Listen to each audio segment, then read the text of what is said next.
All right, I understand we got the thumbs up. We're ready to start City Council meeting for Monday, August 26, 2024. Appreciate everybody being here. Madam Clerk, if we can have a roll call to establish quorum. David Avanzino. Here. Steve Holofield. Here. Harry Meyer. Here. Autumn Slane. Here. Susan Gurning. Here. Terry McClung. I'm here. I stand for the Pledge of Allegiance. Pledge allegiance to the flag of the United States of America and to the republic for which it stands, one nation, under God, indivisible, with liberty and justice for all. All right, get a motion to approve the agenda. Motion to approve. Second. And I have one item I'd like to add, which is auction of the Public Works vehicle. Would put that under new business item number 4. Anybody else have anything? Hearing none, we'll go ahead and get a motion to approve the agenda as amended. I move we approve the agenda as amended. Second. Second. Got a motion and a second to approve the agenda as amended. Any further discussion? All those in favor, signify by saying aye. Aye. Aye. Any opposed? So moved.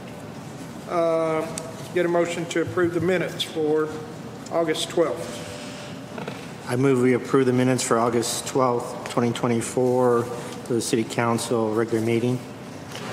Second. All right. Mr. Holyfield made the motion and got a second. So all those in favor, any further discussion? All those in favor, signify by saying aye. Aye. Any opposed? All right, so moved. All right, that brings us, we got some vacancies in our planning commission. We have 2 vacant spots in the planning. So if anybody out there in TV land or in the audience interested in doing some service work for the city, please contact City Hall and fill out an application for the planning. We also have a position available in Parks and also one position in the Historic District Commission. So if you're interested in any of those, please, we need your help, because without your help and your volunteers, these commissions don't function very well. So, at this point, we'll take public comments. Please limit your time to 3 minutes. So,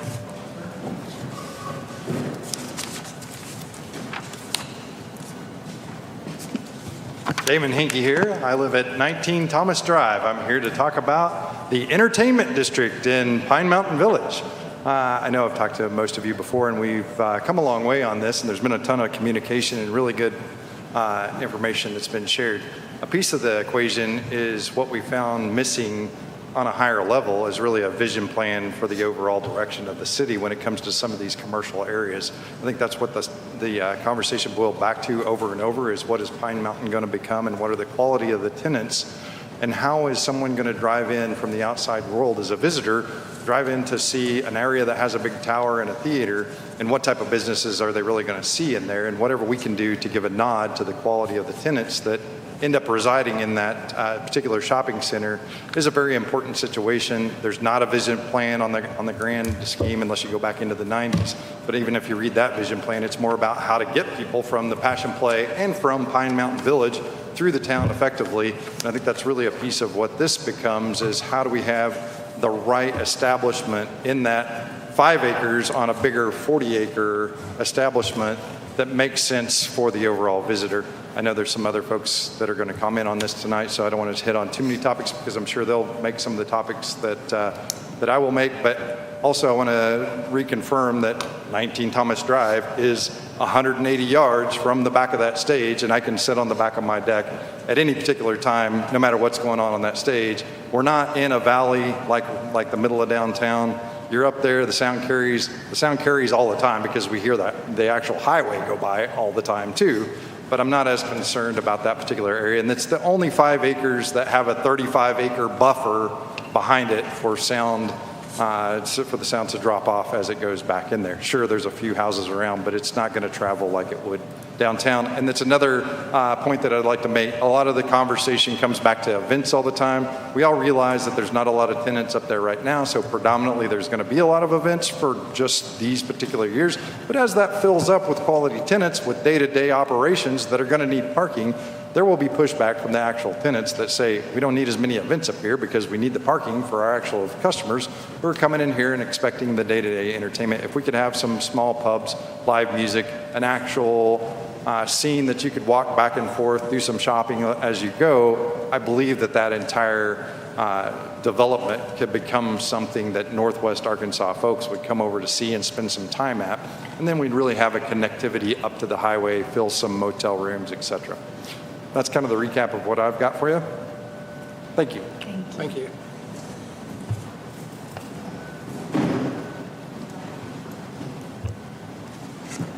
I believe I'm number 2 on the list. I'm Mike Maloney from the City Advertising and Promotion Commission, and I do live at 556 CR 1484 Kennedy Road in Eureka Springs.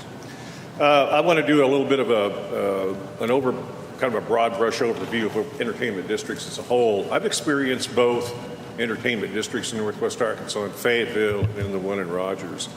And I can tell you the one thing is they are not drunken bacchanals.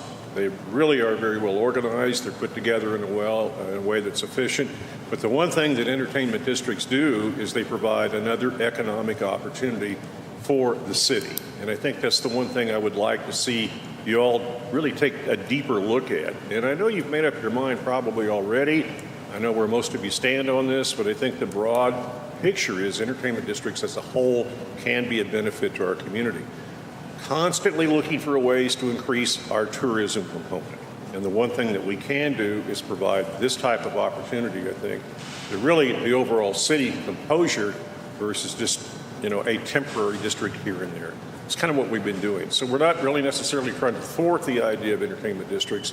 And I think what we are really wanting to do is open up that conversation in more of a broad brush area so that perhaps the whole city can benefit from this as we go on. So consider the fact that it is an economic driver, can be a very positive thing, and I think that's the one thing that we all want right now is the most positivity we probably can bring to our tourism component.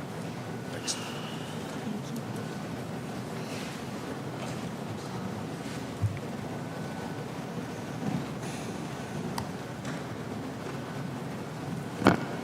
Tom Buford, 32 Dogwood Ridge, Eureka Springs.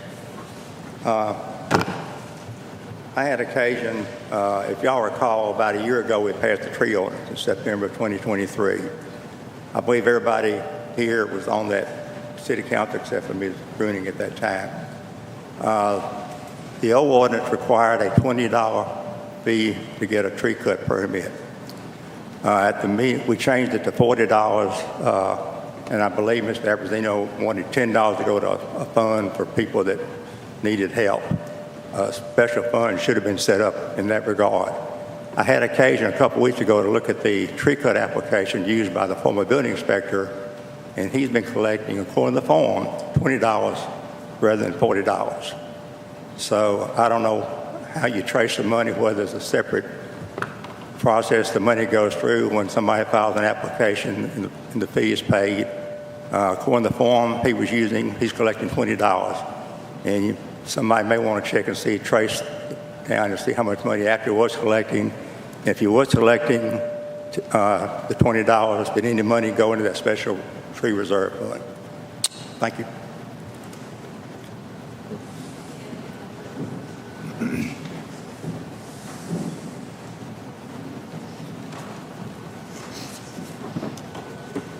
Thank you all. My name is Ken Howard. I live at 11 Thomas Drive here in Eureka. Ken, sorry, would you speak in the mic? I can. Oh, sure. Thank you. Sure. Move over a little bit. My name is Ken Howard. I live at 11 Thomas Drive here in Eureka Springs. I'm also speaking about the Pine Mountain Entertainment District. I have an experience from living nearby.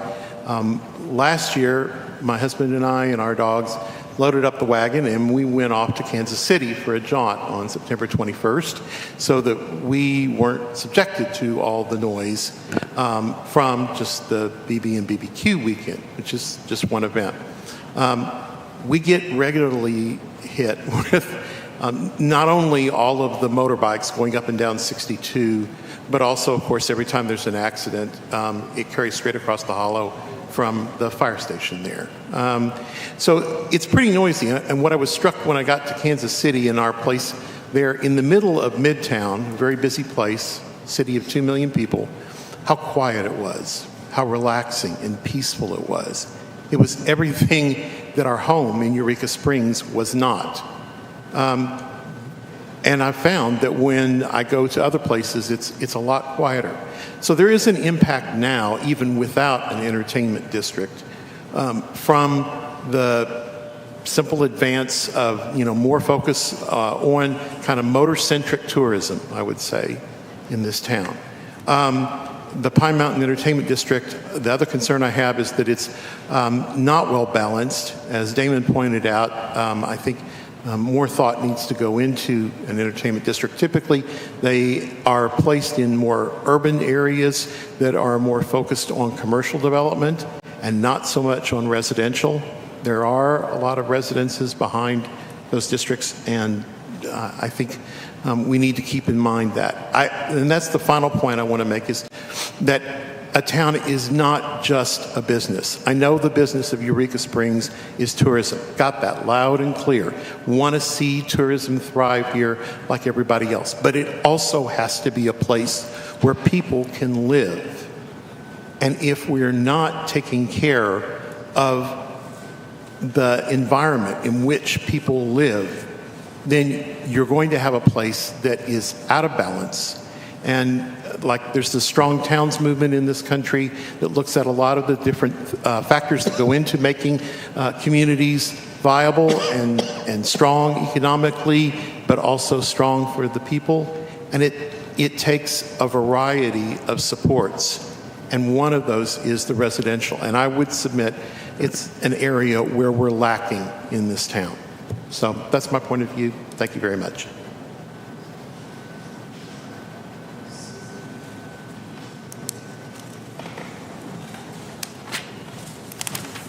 Hey, I'm Susan Harmon, and my address is 11 Summit Street. And tonight, I've got two items that I want to address with you.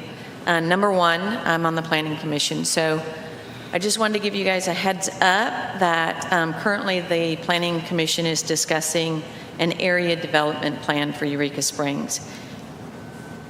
The reason we're doing that is because there were some questions and inquiries from our mayor, Butch Berry, regarding crypto mining and wind farms, and then also future annexation. So I made a call a couple weeks ago to Municipal League to learn more about what options are out there as far as for city planning.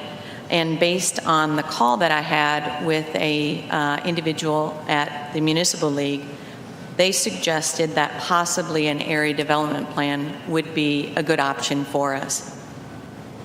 It would allow us to address the crypto mining, it would allow us to address wind farms, as well as any future growth that Eureka would have as far as annexation goes.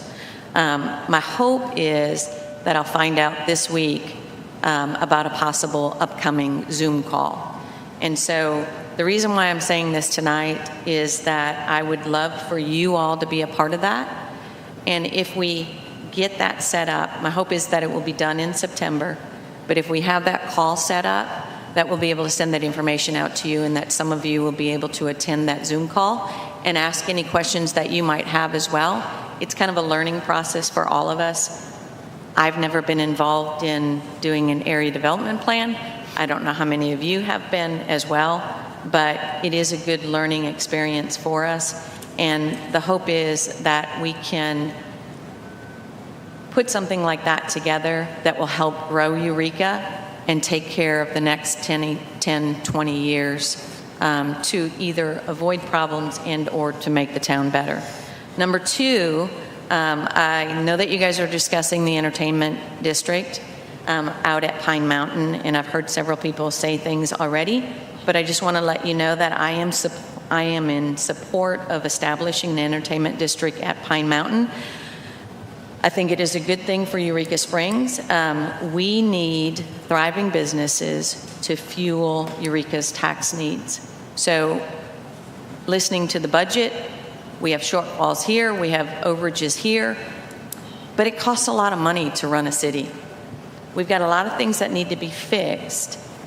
And I just think that if we're not supporting businesses that will spend their money and build things, create things, then what will end up happening is our streets will continue to crumble, our water lines will continue to leak, and our residents will face increasing taxes. Thank you.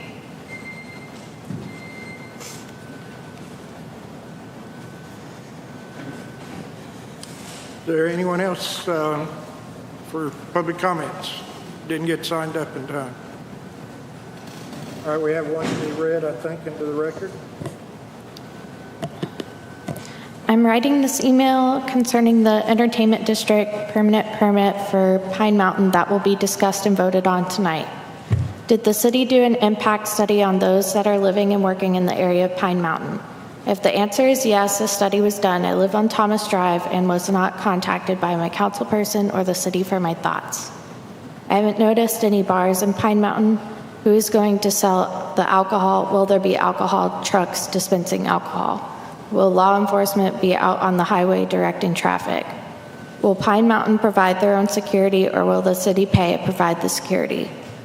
Why is this a permanent permit and not a temporary for 6 months or a year? What is the cost for a temporary permit and the cost for a permanent permit?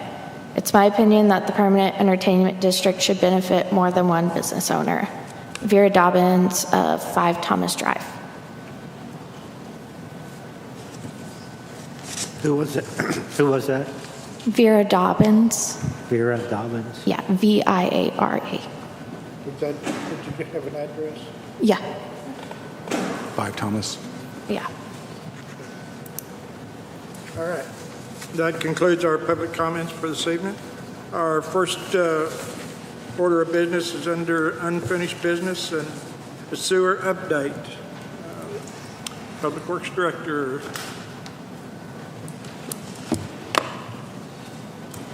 Good evening, Mayor and Council. So a little bit of update on what we did over the last couple of weeks with the sewer system is we jetted a backup over on Mill Hall Road, cleared a backup there. We got called out today to a backup at the Main Street Transit Depot, the one next to City Hall. But it's their service line that's the issue, and they're working on that. Down on Spring Garden, we had 2 sewer leaks that we fixed. And we're still having issues at the sewer plant. The only issue that we have at the sewer plant right now is our SCADA, well, aside from the trash and grit removal, there's a SCADA communication issue with the UV system. That's been ongoing for quite a while now. We're trying to get the vendor out here to take a look at it. We're just having a hard time getting them to respond. So stand for any questions. How's the effluent doing coming out of the sewer plant? The tests are, so we just received a test today on the effluent test that Terry pulled last week, and everything's still doing fine. Yeah. Good. Yes, sir. Okay, on the rate study, Michael said that you would be able to fill us in on the rate study. Yeah, we have Progress. another meeting coming up here. I think it's next week, and I'll be able to find out more information then on that rate study, but I know we're getting pretty close to getting it finished up. I assume by next month we'll have somebody here to talk to you guys, hopefully. Okay. Any other questions on the, I guess I should say by sir? October, because next month's almost here, so. Yeah. So you think maybe by October? Yeah. Okay. Were you able to prepare that letter for the mayor and regarding the streets, the highways, and those repairs? Yeah, we've sent it off. Mr. Burge did respond to that letter, and he said that the soonest was 2028, Mayor? I believe is what he said, when they would possibly overlay that, so he wants those sections fixed now. 2028? Yes, sir. Oh, Jesus. It's 4 more years to get our highways redone. Great. It's ridiculous. To fix those, make those repairs without having the rest of the highway done is just, it's ridiculous. It's 150 feet of new highway and miles of trash. That's my opinion. That's all. Any other questions on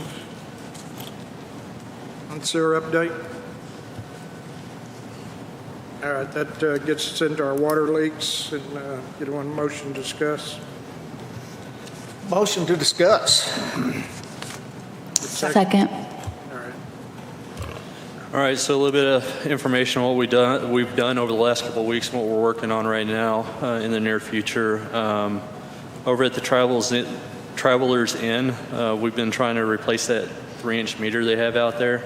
When my guys excavated out the trench for that water line, it is quite a conundrum. So they've had to order some special parts for it to try to. What we're going to end up doing is replace the entire service line. What they did was they repurposed some 8-inch main and they welded a flange on the end of it to reduce it down to a 3-inch, and then they have PVC that just kind of circles all over the place. We're going to streamline it and try to fix it up a little bit better than what it is right now. We've completed that broken valve repair over on Spring and Howell. I had to have a company come in last week to install a couple of valves to shut that off. That line is a 4-inch line. The outer diameter is like 5.15 inches. The inside of that pipe is very, very restricted. It's probably restricted down to a 2-inch. And I've got a picture of it that might try to share on Facebook tomorrow.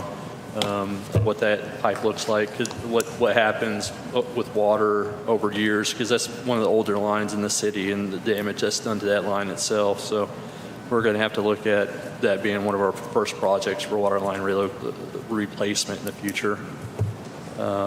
We did find this morning that we sprung a leak down at the Highway 23 South water pump station. I've contacted a couple of people to try to get some quotes and get that fixed. We had to shut down one of the pumps for the time being.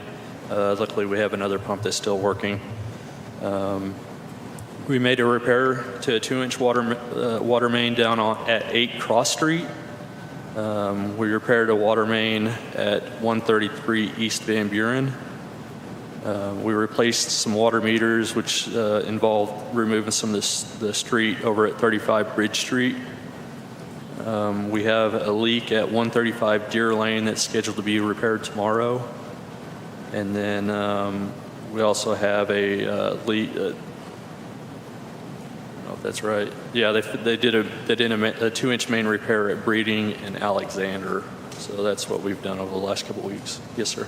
So the leak on Howell Street is at the bottom of Howell on Spring is all, that one's repaired? Yeah, it's all fixed. So the last thing is the concrete, and that's going to happen here pretty quick. So. Then where are we as far as all the meters on the new system? Are we 100% yet? No, but Michael will have to answer that question. When I got moved, he took over the meter stuff, so I don't really know.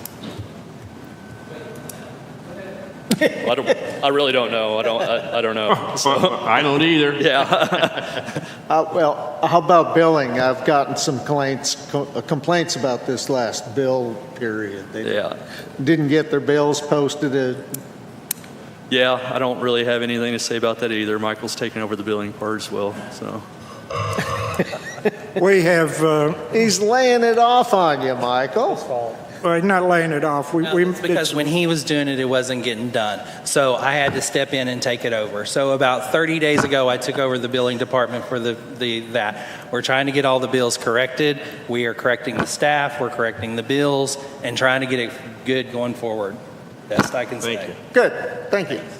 We've also dedicated one person into putting in the meters, repairing the meters, putting in the antennas, dedicating for reading the meters. And he's not to be taken off anything. Not to be missed. To work on streets or water leaks. He's strictly for meters. Thank you. So, great idea. Name Rita? Yes, sir. Simon, any update on the situation at 313 Spring Street? Pierce? I think that was one of those leaks down on Spring Garden Street, and we fixed all that. Okay, so those three houses, from what I recall. There's 3 houses tied into a 6-inch line. So what the confusion was on that system was they had when they installed that, they put a 4-inch riser in. The 4-inch riser was broke off the pipe. When my guys went out there to look at it, they thought it was a 4-inch pipe because of the 4-inch riser that was exposed. And it turned out to be a 6-inch, but we fixed it in a matter of a couple hours. Okay, so they're good? As far as I know. Okay, thank you. One more question about the leak on Cross Street. The backhoe guy, sorry, I can't remember his name, said that there was something about that. They've been there 3 or 4 times in the last year or so. Something about can't really fix it very well. Yeah, I think what they have is black poly in there, and the black poly is not very durable. We're probably going to have to look at replacing that entire section with that CTS pipe in the future. Yeah, it was just coming apart on him, he said, whenever they're trying to expose it. Yeah, well, that older black poly is kind of a thin wall, and when you bury it, it causes all kinds of issues. Okay, thanks. Anybody else have any questions for Simon? Thank you. All right.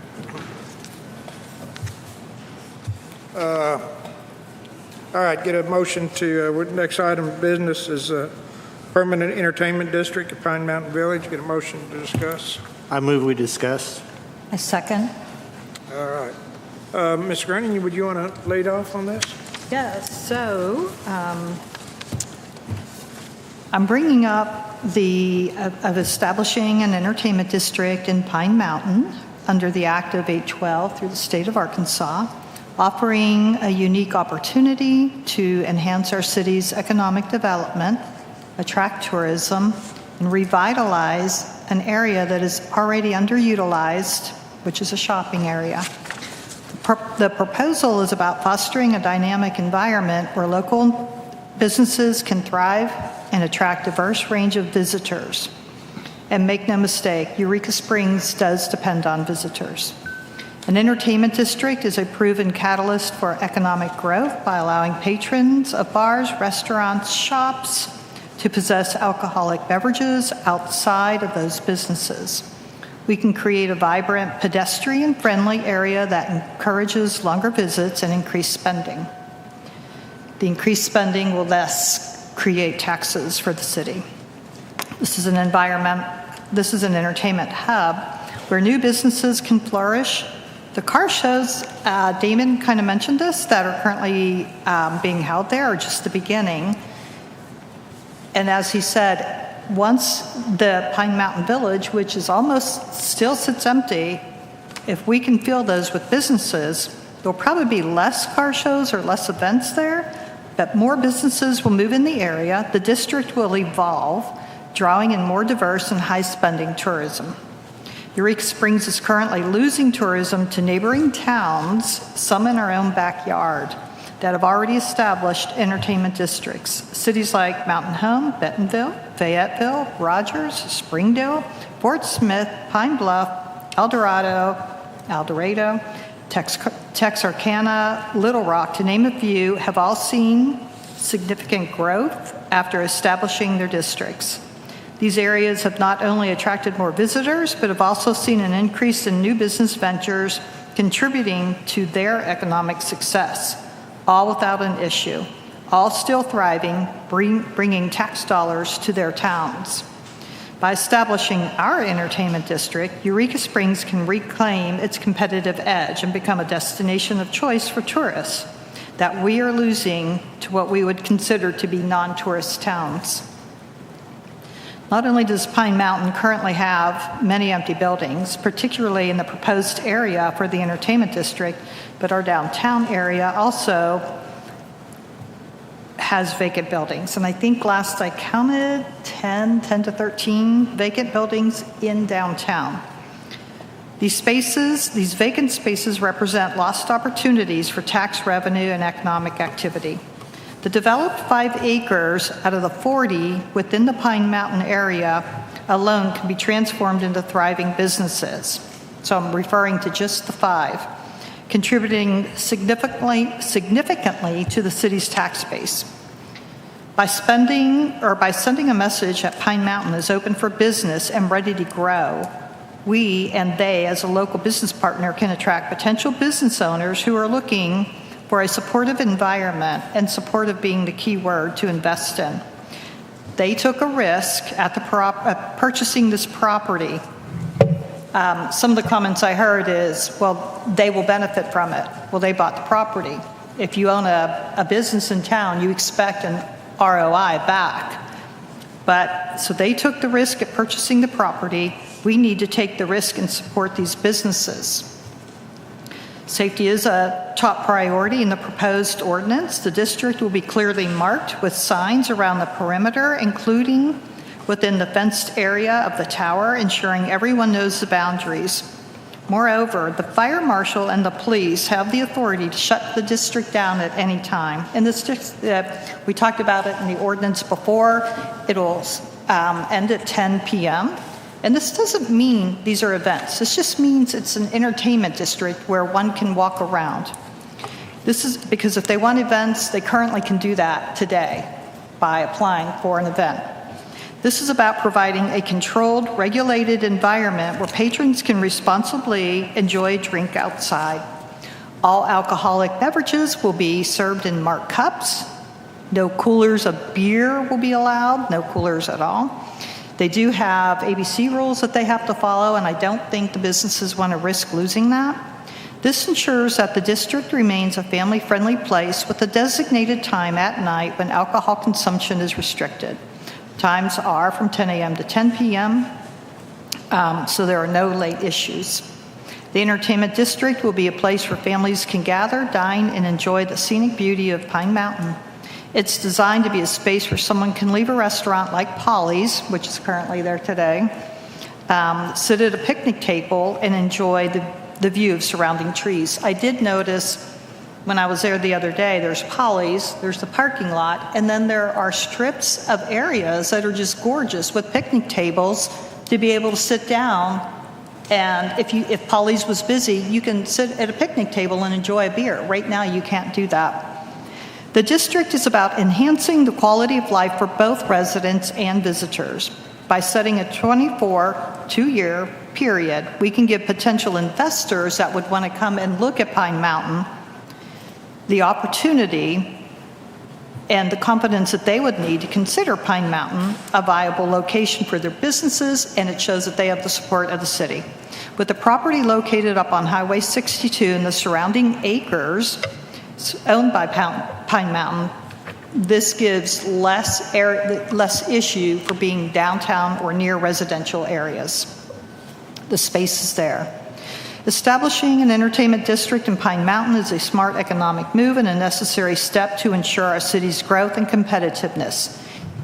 It will attract tourism, stimulate local businesses, revitalize vacant spaces while maintaining a safe, family-friendly environment. No one wants to pay higher taxes, the residents in the city of Eureka Springs. We all want a full police force, medical care, new updated sidewalks, new sewer water lines, or I know Simon does. The money has to come from somewhere. We truly do depend on 100% on tourism taxes for the city to thrive. Allow Pine Mountain to fill this shopping center. We need to support businesses that support Eureka Springs. Let's seize the opportunity to transform Eureka Springs into a thriving destination that benefits everyone. Let's not lose tax money that funds our city. Let's offer equal opportunity to all businesses. Supporting these businesses support our city, Eureka Springs, and our residents. All right. Mr. Myers? Eureka Springs recovered from the COVID problem faster than any other tourism place that we compete with. That is a known fact. And we didn't need a entertainment district to do it. We've got all these empty shops downtown, and we're not doing anything for them. I don't know what we could do for them, but I don't know that an entertainment district would even help them. And I honestly don't think that it's going to help Pine Mountain Village. They have their own problems with their buildings and maintenance and so forth, but they could find renters on their own. They don't need us to promote them. Maybe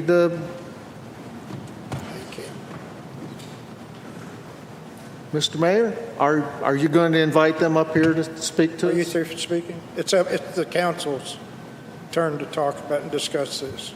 Yeah. Okay, I'm done. Mr. McClung? I would like to allow the brothers to come up and speak. Sure. I want to hear what they got to say.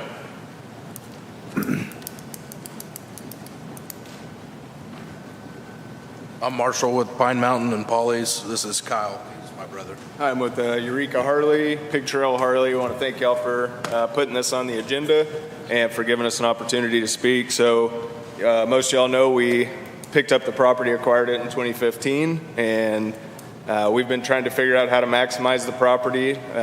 Over time, we've invested in roofs. We used to try Saturday music out there on the amphitheater. We brought in the George Brothers to take over the theater that we acquired with the property, among other things. And we immediately moved over to the Eureka Springs Harley-Davidson store, invested in that piece of the building. And so we've made some investments. Most recently, we opened a new restaurant, Polly's, and we've refaced the buildings. We just did get one tenant, but we feel like we have a very unique destination in Eureka Springs that could drive tourism in a tourist town. So our goal, is to create a attractive property, which we've already started the steps of doing this. That's going to attract other businesses, which drive economic development, right? We don't want to own it all. We already have our businesses that we operate, and we'd like to bring in some others that complement what we currently have. The Eureka Harley store, we've got a restaurant, and just the way the property is set up with the horseshoe and the front parking lot, Damon mentioned it's 40 acres, 5 of it's developed. There's really nice offset from the highway with a beautiful berm that creates barriers, as well as some other natural barriers around the backside. So we're looking to get some long-term tenants. I know we have operated events there.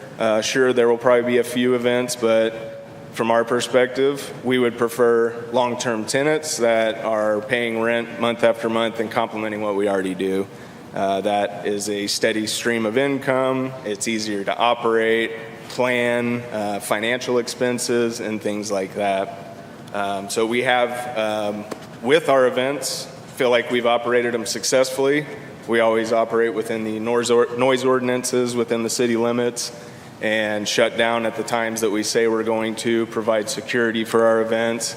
And the previous chief of police would attest to that, as well as I believe the other resources, fire department, that our events have gone smoothly. Billy, this will be his first year, which we've met Billy, but we will always respect the city of Eureka Springs. And I feel the research that we've done with the surrounding Speak into the research that we've done with the surrounding markets, there's multiple entertainment districts, and what we've noticed with those is economic development after they've been established. Many restaurants, bars, and other businesses that are moving in and reinvesting in those areas, and those areas are not 100% tourism. Those cities are attracting tourism now. They're getting more restaurants, more bars, live music indoors. Live music doesn't have to be outdoors, but if you had establishments that had them, more of those, they're not going to bother the neighbors. But that's what we're looking for. We're looking to create another property, another hub in Eureka Springs that has, multiple entities. And we feel that we've seen this in other markets, and it's proven it's working without issues. So we're just asking that you guys consider, and we want to invest in Eureka and grow the tourism here as well. So. And one last point: there's ample parking at Pine Mountain. That is, another piece that benefits that property being a entertainment district. Yes, sir. Right. Mr. McClung?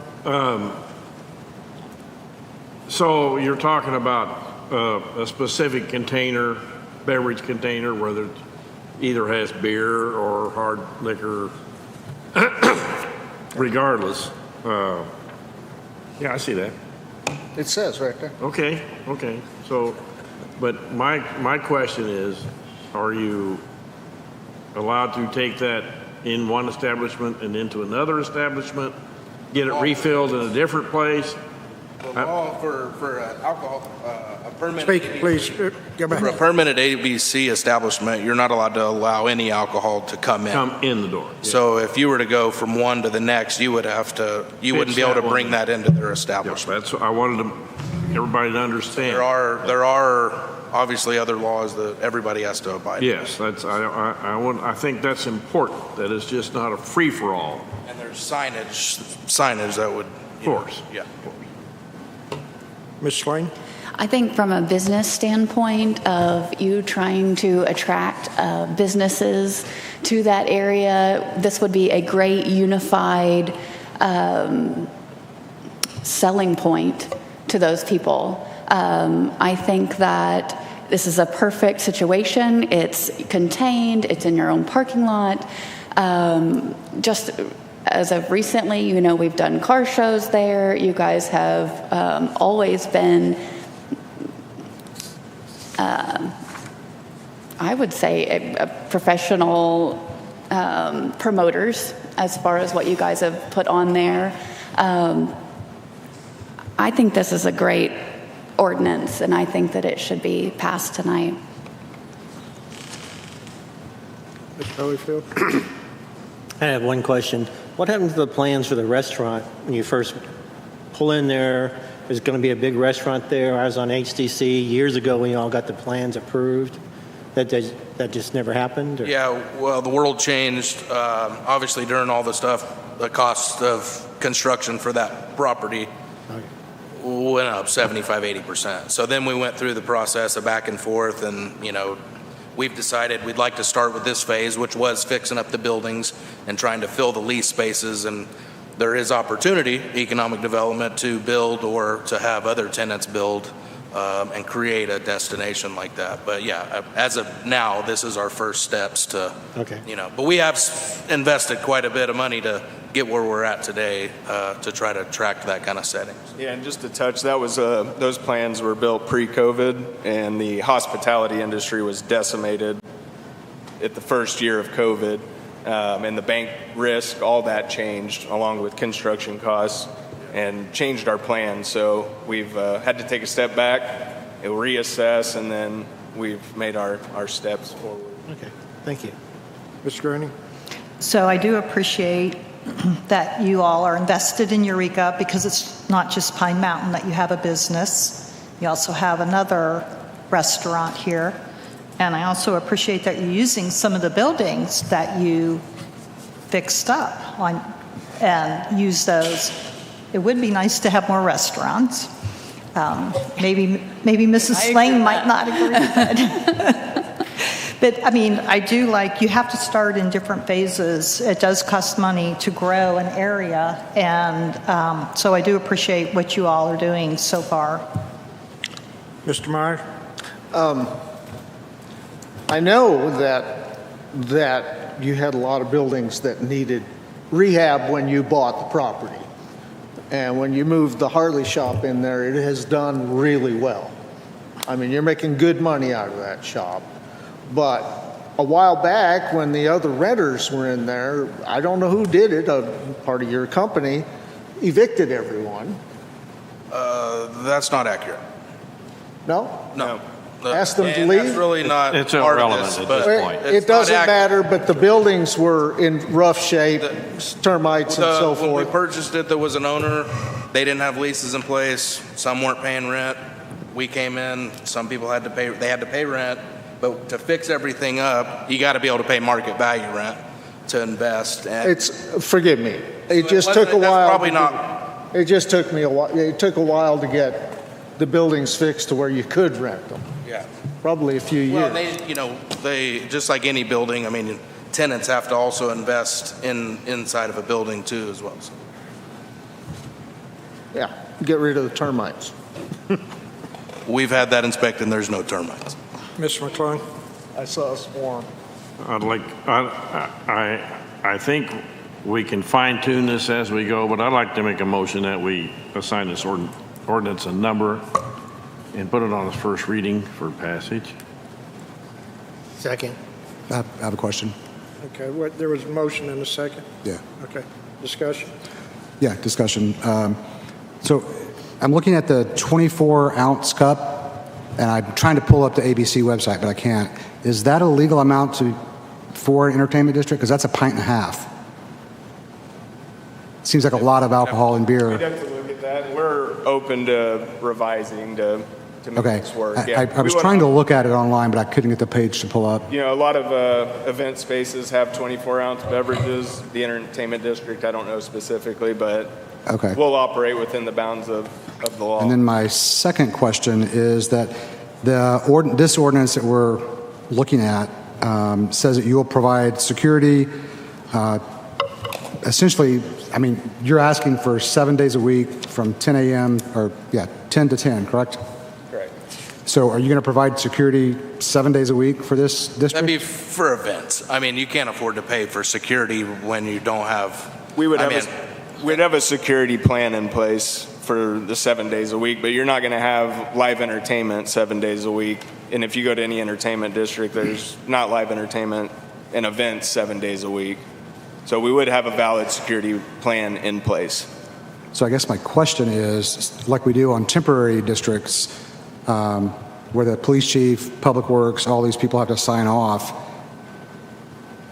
will they know when there's a special event coming in, like live music or whatever?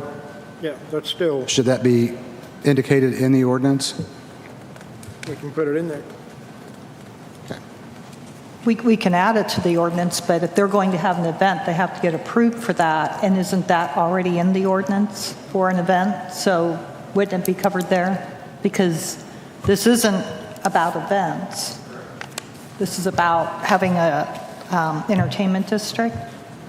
So I guess, Ida, you may know this. So in cities that do have a permanent entertainment district, when they have live music, do they have to go to the city for approval of the live music? Or since a amplified noise permit is already issued and they've got the permanent, do they have to go through that separate? So they still have to get a special event permit if they want the food trucks and everything up there. So they have to get a special event permit for special events. So, and music would already be included in this ordinance? Like if They have wanted to have 7 days a week music? They have an amplified sound permit, and that's 8 to 10, and then I think on here it's 10 to 10. But they have an amplified sound permit, and so if they want to go over that 10 o'clock time, they have to apply for the one-time event permit. But they have to apply for a special event permit when they have entertainment and special events with their food trucks and everything. Did that answer your question? Yeah, sort of. Okay, Mr. McClung? No, she can go first. Okay, Ms. Gurney?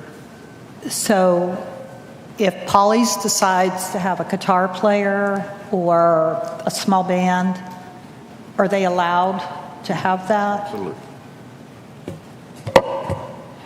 Yeah, that comes with their amplified sound permit.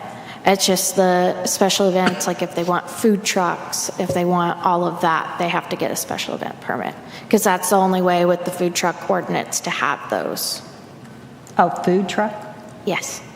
I don't think they're having. Like if you had an event and you have vendors, like concession vendors, food trailers. Corvette. I So think that's any what she's temporary saying. vendors, they have to have a special Like event. at Mike's Blues when you have vendors out in the parking lot. Yeah, Corvette weekend, those, they still got to do that. Mr. McClung? Now, I'd like to go ahead and we can read this, and we've all got it now, so we can put it on its first reading, go ahead and do that, and then we can all take it home and study it, and we can come back with any amendments we need to make at the next meeting. I think what we're doing is trying to get some of the discussion out of the way first. I've got- Been a motion in the second. I've got one more question. How many members of the council were called by the police chief and asked what could be done to get this to pass? No? I was. What was your question? I was called by the police chief and asked me how he could get this done. I don't know why. That's really not at this point. I wanted to know if anyone else had been called. That's all. Mr. McClung? I spoke with the police chief about this on numerous occasions. He never tried to coerce me into doing this. Called me No. personally about this, okay? Ms. Swain? I think that a lot of people in this town are trying to get this approved because we need the extra revenue. We are in a situation in our city that we desperately need to be attractive to more tourism. Okay, we're back to getting discussion on this ordinance. All right. We got a motion and a second to sign this in number and read it for its first reading. All those in favor signify by saying aye. Aye. Any opposed? No. 5-1.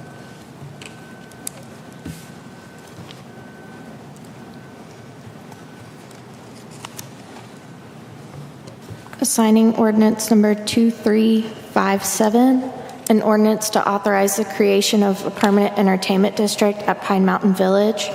Whereas prior ordinances of the City of Eureka Springs, Arkansas, and Act 812 of 2019 of the Arkansas State Legislature allow for the creation of a permanent entertainment districts and setting reasonable standards for the regulation of alcohol possession within the district. And whereas this ordinance is intended to promote hospitality and tourism within the city, to highlight restaurants, nightlife, entertainment, and hospitality options to tourists, and to create standards for the regulation of alcohol possession within the boundaries of the designated entertainment district. Now therefore be it ordained by the City Council of the City of Eureka Springs, Arkansas, Section 1, location, the location of the entertainment district commonly known as Pine Mountain Village.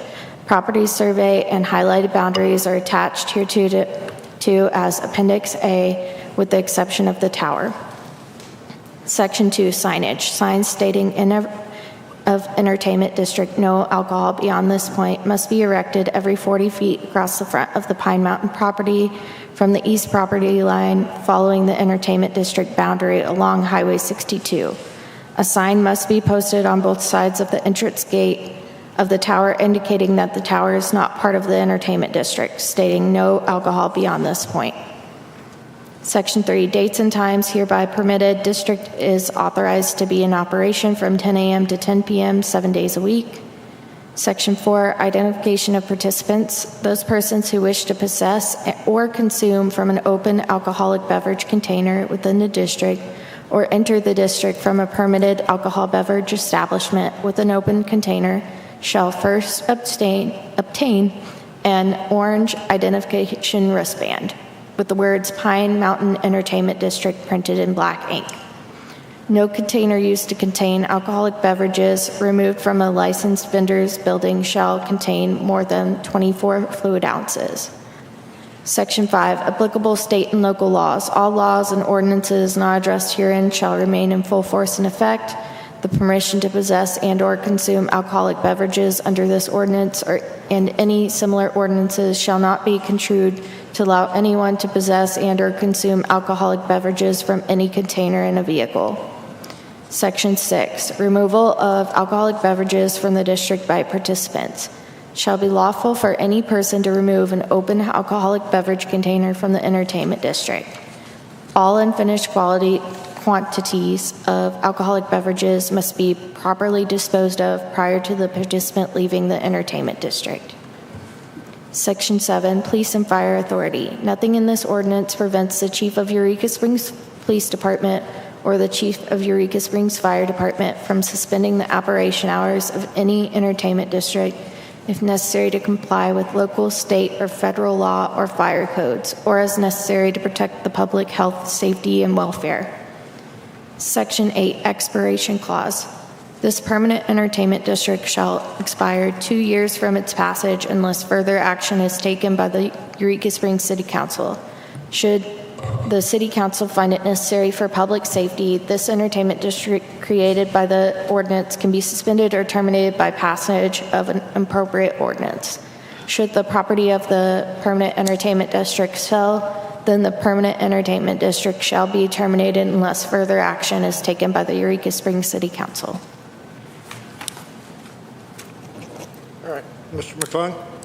I'd like to make a motion that we approve this ordinance number 2357 on its first reading. Second.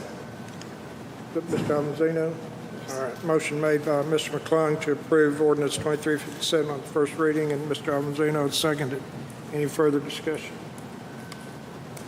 Hearing none, all in favor signify by saying aye. Aye. Aye. Any opposed? No. All right, 5-1. All right, thank you all very much. We'll take this up at the next council meeting then. All right. All right, that brings us up to our next item on the agenda is tree ordinance review. Get a motion to discuss. Motion to discuss. Second. You second? Okay. I've had some questions. I got some questions about the tree ordinance. It's not real clear. I know a friend of mine had some trees cut, and I think she had 5 trees cut and only had to get 1 permit. They were all cut at the same time. So I'm wondering, is that true? I mean, do we have to get a permit for each individual tree? No. No. Okay, I see Susan shaking her head. That's good.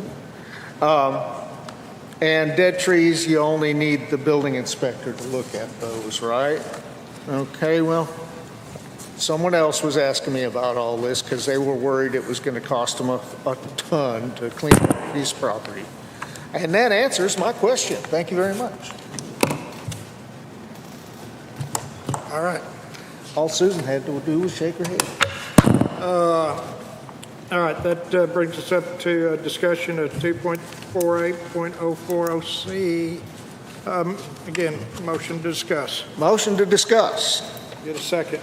Second. All right, Mr. Myers? This ordinance, which refers to the police chief, has been on the books for a while, and we just haven't been getting these reports. On Part C, the chief of police shall, immediately following the end of each calendar month, submit to the council a written report on all activities and transactions of the department during the month. He shall also submit a report at the end of each calendar year. He shall include either in the annual report or with the proposed departmental budget for the ensuing year. Such recommendations as he shall deem advisable with respect to department organizations, personnel, and equipment. Now, we all got emailed a report, but it will not. I've asked for this in the past, and we'll get it emailed to us a couple of months in a row, and then it stops. And so I confronted the mayor about this, and he said this emailed thing was a printed report. Well, I'm not going to argue with that. I just want to get the report. But then he said that, well, in his opinion, that we don't need this report. We get it. I did not say that. Huh? I did not say you do not need the report. You said, in your opinion, the financial report was good enough. I did not say that. I should have printed the email out. So, folks, do we want to get a report every month? Written report, as this code says. If we don't, you need to address the chair, Mr. Meyer. I have the chair. You have further comments, Ms. Slane? I personally love reports. I like to check in on all of the departments, especially before the budget comes before us, so we know what's going on, what they're dealing with, and I feel like the more information we get, the better informed and the better decisions we make. So I would like to see the reports. I enjoyed looking at the report that was sent,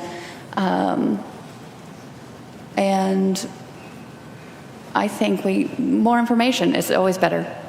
Mr. McClung? It's here. So, it's just something they need to get in the habit of doing. I'll make sure that you get it every month. That's no big deal. Sunshine helps. All right. Nothing else. We have, next item is the auction of the Public Works vehicle. Get a motion to discuss. So moved. Second. All right, we've got a old vehicle from Public Works that we just need to put on the auction. It's an old Jetter truck. We need no longer. Mr. McClung? I'd like to make a motion to sign this resolution and number and read it for passage. Second. All right, got a motion from Mr. Klung and Mr. Myers seconded. Any further discussion? Terry McClung, Yes. Harry Meyer, Yes. David Avanzino, Yes. Autumn Slane, Yes. Steve Holofield, Yes. Susan Gruning. Yes. Assigning resolution number 870, a resolution authorizing the disposal of surplus city property through auction. Whereas the City Council recognizes the importance of accounting for capital items disposed of through means of auction, and whereas adherence to the previously established fixed asset policy disposal of assets, which determine that city assets shall not be sold without competitive bidding. I can't talk tonight. If the amount exceeds $5,000, ordinance number 1699A, July 25th, 1995, will have been satisfied. Now therefore be it resolved by the City Council of the City of Eureka Springs, Arkansas, that Section 1, the City Council shall accept the monies realized from the auction of one Public Works vehicle, an International 1954 Jetter truck.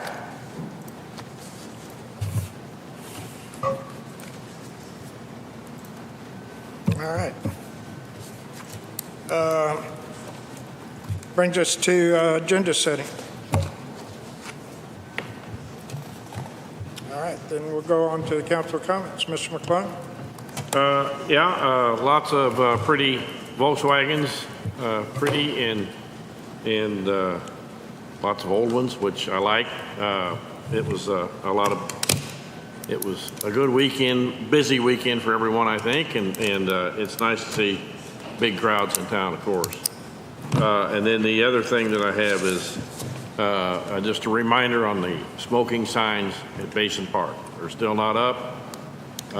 Parks, I assume, is in charge of that, so you might... I'm sorry, what was your... The smoking signs at Basin okay. Park. We need no smoking signs, Yeah. yes. Yeah. I said something yeah. to him the other day. Okay. I'll mention that again. I mentioned it last week. Yes, I'm aware that you did, and I appreciate that, and just they need a little more push, I guess. All right. Mr. Meyer? Oh, yes, great Volkswagen weekend and lots of good music at Basin Park. And I saw tourists there watching the music. Usually it's locals that are just there for the music Saturday night, but there was quite a few people. And there was a big, looked like a Volkswagen club from Texas that came. Several of them from Texas, Hispanic folks driving these little VWs with their little kids in there. It was great fun. I think we had more cars this year than we've had last year. I think so. That's all. Ms. Slane? I'm going to echo that. VW weekend was really the busiest weekend of the season so far, which I was super excited about. I want to encourage the residents and business owners to kind of take part and get involved with what's going on at the CAPC. I feel like everybody knows by now, but on the ballot is going to be a vote for or against the CAPC to abolish it. There is going to be a community meeting September 3rd at 6 p.m. Best Western Inn to discuss what's going on. Thank you. Mr. Avanzino?